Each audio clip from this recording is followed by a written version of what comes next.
Pemirsa, kami kembali hadir dengan informasi terbaru yang tengah menjadi perhatian publik. Kasus pembangunan pagar laut yang terjadi di Tangerang dan Bekasi kembali berkembang dan pada hari ini, Jumat 14 Februari 2025, Direktur Tindak Pidana Umum Bareskrim Polri, Brigadir Jenderal Juhandani Raharjo, memberikan penjelasan terkait perkembangan terkini mengenai kasus tersebut. Terima kasih. Kami akan mengupdate tentang penyidikan dan penyelidikan terkait kasus pagar laut. Pertama, yang Tangerang kita sudah proses sidik, tinggal nunggu alat bukti lainnya karena kita masih menunggu dari lapor dan lain sebagainya. Tapi kalau proses pemeriksaan penyidik sudah merasa cukup, hanya tinggal pembuktian terkait barang yang palsu. Tentu saja ini secara saintifik akan dibuktikan oleh penyidik melalui uji lapor. Kemudian yang kedua adalah pagar laut yang terjadi di wilayah Bekasi, di mana kita ketahui bersama bahwa tanggal 7 Februari kemarin dari BPN telah membuat laporan polisi LPB nomor 64 Romawi 2 2025 SPKT Bareskrim Polri, di mana yang dilaporkan adalah tindak pidana pemalsuan surat dan atau pemalsuan akte otentik dan atau penempatan keterangan palsu ke dalam akte otentik, junto turut serta membantu melakukan sebagaimana dimaksud dalam pasal 263 KUHP atau pasal 264 KUHP dan atau pasal 266 KUHP junto pasal 55, 56 KUHP, yang mana terkait 93 sertifikat hak milik yang terjadi di Desa Sagarajaya, Kecamatan Tarumajaya, Kabupaten Bekasi, Provinsi Jawa Barat sekitar tahun 2022, di mana kita penyidik dalam hal ini Direktorat Tindak Pidana Umum sudah melaksanakan penyelidikan dengan mengeluarkan surat perintah penyelidikan. Saat ini penyidik sudah memeriksa yaitu antara lain pelapor, ketua dan anggota ex panitia adjudikasi PTSL atas penerbitan 93 sertifikat hak milik yang terjadi di Desa Sagarajaya, kemudian para pejabat kantor pertanahan Kabupaten Bekasi dan pegawai pada Inspektorat Jenderal Kementerian ATR BPN. Dari hasil pemeriksaan saat ini diperoleh data dan fakta bahwa diduga modus operandi yang dilakukan oleh para oknum atau pelaku adalah merubah data 93 SHM. Diduga para pelaku merubah data subjek atau nama pemegang hak dan merubah data objek atau lokasi yang luasan yang sebelumnya berada di darat menjadi berlokasi di laut dengan jumlah yang lebih luas, luasan yang lebih luas dari aslinya.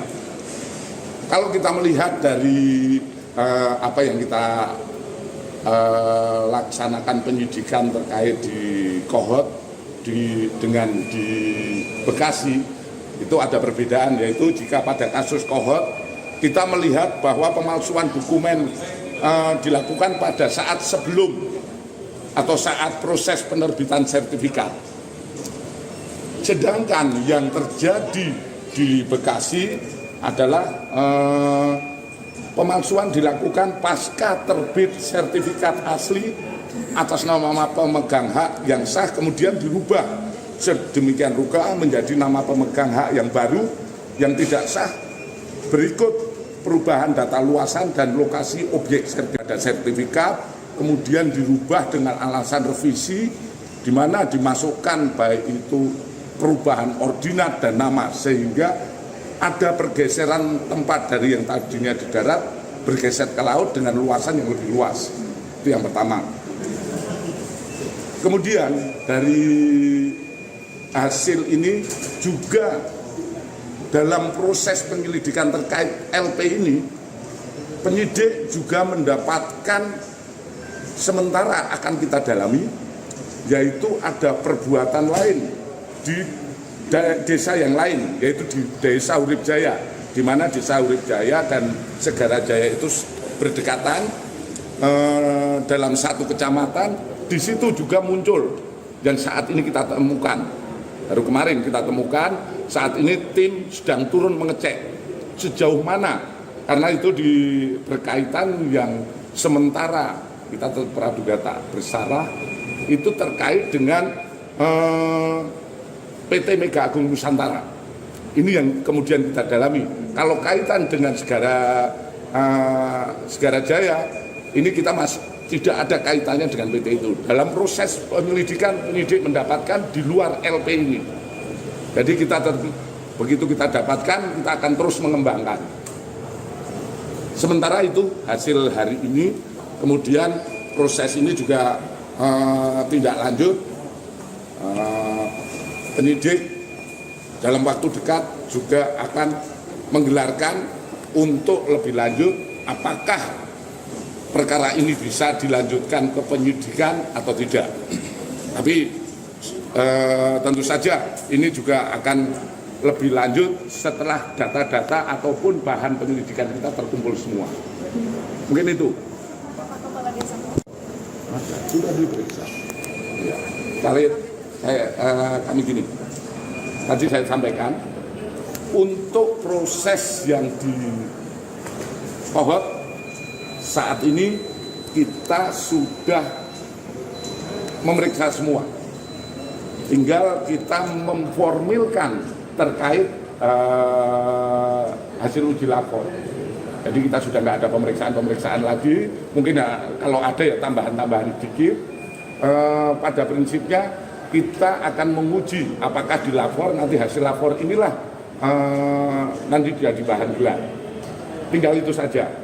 Dan kemungkinan dalam beberapa hari ini dari lapor sudah bisa memberikan kepastian sehingga kita segera bisa menentukan apakah sudah bisa untuk penetapan tersangka atau tidak.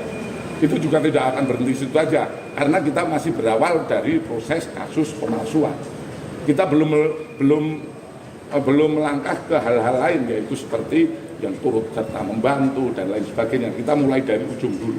Gitu. Pak, pemeriksaannya kapan sih Pak? Apa? Respon itu kapan sih diperiksa? Kemarin sudah diperiksa. Ya itu kapan Pak? Kemarin sudah. Ya. Pak, berarti total udah berapa saksi yang diperiksa? 44 sudah diperiksa. 44 itu termasuk lurahnya Pak? Ya, termasuk lurah, saksi-saksi, kemudian masyarakat yang ada di situ. Kalau proses pemeriksaannya juga kita panggil melalui proses pemanggilan semua dan semua bisa hadir ke penyidik untuk pemeriksaan. Kalau total identitas yang dicatat, Kan bahwa minggu ini atau minggu depan kemungkinan akan gelar perkara dan berkaca kepada pernyataan Pak Dir. Tadi kan sudah tidak ada pemeriksaan saksi. Apakah artinya bisa dipastikan minggu depan akan dilakukan gelar perkara? Itu yang pertama. Terus Tadi saya sudah jelaskan, nunggu hasil lapor. Itu kan nggak bisa kita serta-merta kapan, karena lapor juga proses penelitiannya yang secara saintifik itu yang akan kita laksanakan. Pak, di kasus Bekasi kan ada pihak Kita memeriksa secara saintifik dari awal, seperti tadi saya sampaikan, ya. Saya sampaikan kasusnya apa sih? 263 pemalsuan. Pemalsuannya apa? Seperti yang sudah saya jelaskan. Jadi itu proses dulu. Setelah itu kita bisa menentukan itu benar palsu secara saintifik. Tentu setelah itu akan berkembang. Bagaimana? Itu adalah proses penyidikan yang profesional. Tidak langsung menuduh, oh ini turut serta, oh ini korupsi, itu nggak boleh. Kita harus secara berjenjang. Dari awalnya kasusnya seperti apa?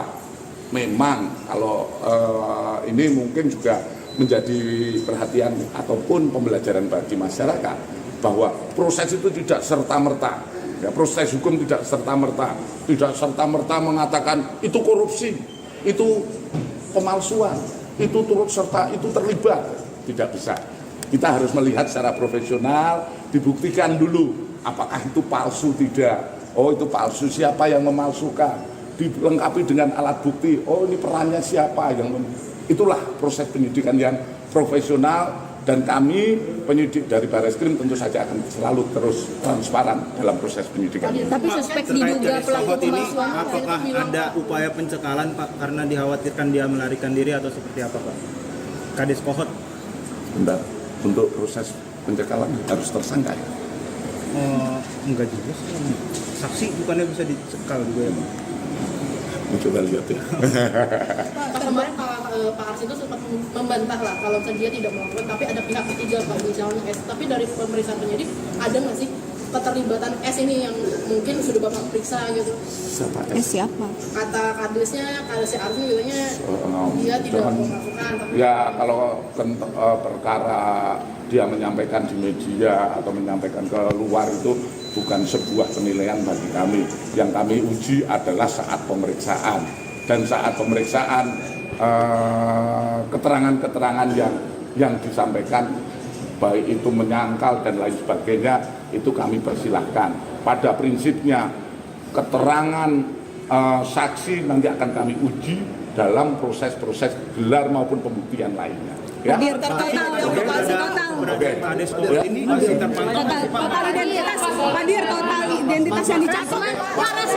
Pemirsa, jangan lupa ikuti terus berita menarik dan terupdate lainnya dengan cara like and share di seluruh akun BTV. Saya Putri Purwitasari pamit undur diri dari hadapan Anda. Terima kasih dan sampai jumpa.